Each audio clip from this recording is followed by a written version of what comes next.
नमस्कार दोस्तों। एक समय की बात है।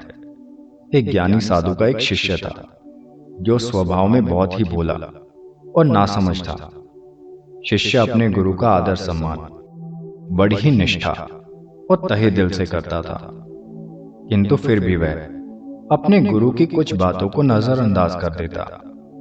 साधु से संसार की मोह माया और पारिवारिक रिश्तों से दूर रहकर एक साधु का जीवन देने की सलाह देते थे, जो शिष्य को कतई मंजूर नहीं था।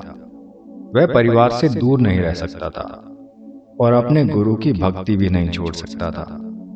वह गुरु भक्ति और पारिवारिक रिश्तों में कोई भेद नहीं रखना चाहता था।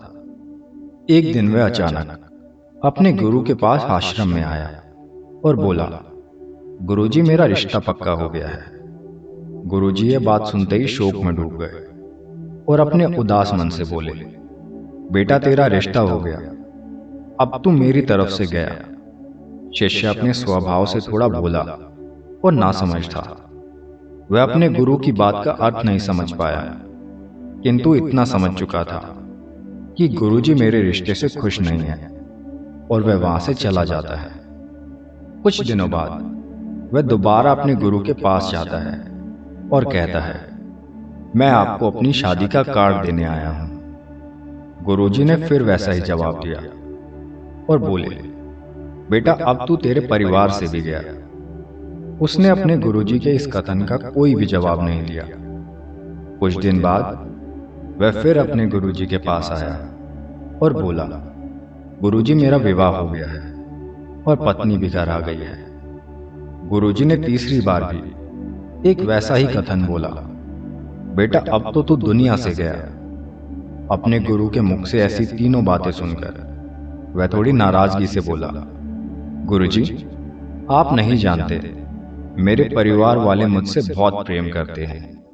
हमेशा उन्हें मेरी फिक्र रहती है और मुझे पत्नी भी मुझसे प्रेम करने वाले मिली है। तो आप ही बताइए, मैं इन बंधनों को छोड़कर चला जाऊं? उसकी बात सुनकर गुरुजी बोले, तो क्या सच में तुझे ऐसा लगता है कि तेरे परिवार वाले और तेरी नई पत्नी तुझे प्रेम करते हैं? वह बोला, जी बिल्कुल, इसमें कोई शक नहीं। गुरुजी ने बोला, तो ठीक है, मैं तेरे परिवार वालों की एक परीक्षा लेना चाहता हूं, जिससे सिद्ध हो जाएगा कि वे तुझसे कितना प्रेम करते हैं। इसके लिए तुझे मेरा एक काम करना होगा। शिष्य बोला, जी अवश्य, बोलिए क्या काम है। फिर गुरुजी ने अपने शिष्य के साथ मिलकर एक योजना बनाई जिससे सिद्ध हो जाएगा। सत्य क्या है? गुरुजी ने बोला, एक काम कर, आज तू घर जा और अचानक पेट दर्द का बहाना करके जमीन पर गिर जा और जोर जोर से चिल्लाने लग जा, ताकि तेरी आवाज सुनकर वहां सभी एकत्रित हो जाए। फिर तेरे घर वाले डॉक्टर को बुलाएंगे। उसकी दवाई लेने के बाद भी तुझे कहना है कि मेरे पेट में दर्द बढ़ता ही जा रहा है। मेरे गुरुजी को बुला दो, मुझे वही ठीक कर सकते हैं, नहीं तो मैं मर जाऊंगा। और जैसे ही मैं वहां पहुंचता हूं, तू मरने का बहाना कर देना। अपने गुरु की पूरी योजना सुनने के बाद शिष्य ने कहा, ठीक है गुरुजी, आज देखते हैं किसके वचन सत्य हैं। वह अपने घर पहुंचता है और अपने गुरुजी के कहे अनुसार पेट दर्द का बहाना कर जमीन पर गिर जाता है। उसके घर वाले उसे इस अवस्था में देखकर भयभीत हो गए। उन्होंने जल्दी से डॉक्टर को बुलाया।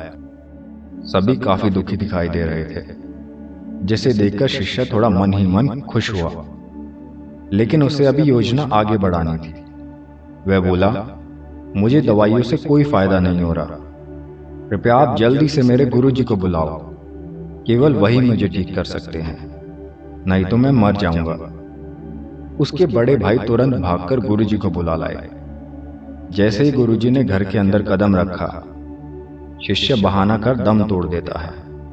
गुरुजी उसका हाथ देखते हैं और अपने भगवा रंग की तौलियों को उस पर ढक देते हैं और अपने निराश मन से कहते हैं, आप लोगों ने मुझे बुलाने में थोड़ी देर कर दी, मेरा शिष्य अब नहीं रहा। मरने की बात सुनते ही उसके घर वाले खूब जोर जोर से रोने लगे। कोई अपना माथा जमीन पर मारता है तो कोई भगवान से उल्टा सीधा बोलता है। पूरा परिवार शोक में डूब चुका था।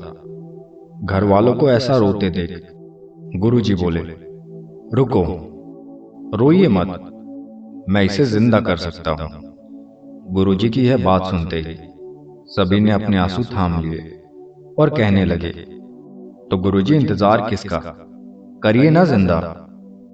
गुरुजी बोले, जिंदा तो मैं कर दूंगा, लेकिन ये बताओ इसकी जगह जाएगा कौन। किसी एक को जाना होगा और यह जिंदा हो जाएगा। सभी घर वाले चिंतन में फंस गए।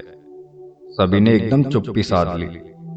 उनकी चुप्पी तोड़ने के लिए गुरुजी बोले, माता जी, आप सबसे ज्यादा रो रही है, आप क्यों नहीं चली जाती इसकी जगह। माता बोली, नहीं गुरुजी, मैं चली गई तो मेरे पति को रोटी कौन पकड़ाएगा। गुरुजी शिष्य के पिता से बोलते हैं। पिता बोलते हैं, मेरे बाद मेरी पत्नी का है ही कौन। गुरुजी उसकी पत्नी से बोले, जो अपने आंसू नहीं रोक पा रही थी। पत्नी बोली, मेरी अभी नई नई शादी हुई है, अभी तो मुश्किल से 15 दिन भी नहीं हुए, भला मैं क्यों दूं अपनी जान, मेरी तो दूसरी शादी भी हो जाएगी। सबकी बात सुनकर गुरुजी बोले, तो ठीक है, इसकी जगह मैं चला जाता हूं। सभी घर वाले खुश हो गए। घर वाले बोले, ये ठीक है गुरुजी, आपके तो आगे पीछे कोई भी नहीं है। गुरुजी बोले, तो ठीक है, मेरा कुछ सामान लाओ, 1 किलो दूध, 3 बाजरे की रोटी, 1 पाव देसी घी। घर वालों ने सभी सामग्री लाकर गुरुजी को दे दी। उन्होंने दूध में रोटियां मिलाई और उसमें घी डालकर बोले, मैं ये पीऊंगा और मेरे पीते ही मेरी आत्मा इसके अंदर चली जाएगी। घी दूध तो गुरुजी का एक बहाना था भोजन करने के लिए। जैसे ही गुरुजी ने उसको पीकर खत्म किया, शिष्य का हाथ पकड़कर बोले, खड़ा हो जा। शिष्य जो पहले से ही जिंदा था, मरने का तो केवल एक बहाना था, खड़ा होकर बैठ गया।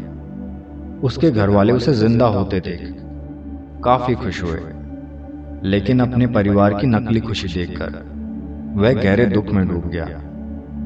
गुरुजी ने उसके उदास चेहरे को देखा और बोले, तो ठीक है, अब मैं चलता हूं, यहां दम तोड़ूंगा तो तुम्हें परेशानी होगी, मैं खुद ही चला जाता हूं शमशान घाट। गुरुजी जैसे ही जाने के लिए आगे बढ़े, शिष्य ने उनके पैर पकड़ लिए और बोला, कहां जा रहे हो गुरुजी, अपने इस भोले और नासमझ भक्त को अपने साथ नहीं लेकर जाओगे। तब से शिष्य ने सांसारिक मोह माया छोड़ दिया और पारिवारिक रिश्तों से अपने सारे बंधन तोड़ दिए और अपने गुरुजी के साथ दूर रहने का निश्चय कर लिया। और उन्हीं की कृपा से उसने अंतर ध्यान के लिए नाम शब्द हासिल किया। दोस्तों, आपने इस कहानी से क्या सीखा, हमें कमेंट बॉक्स में लिखकर जरूर बताएं। धन्यवाद।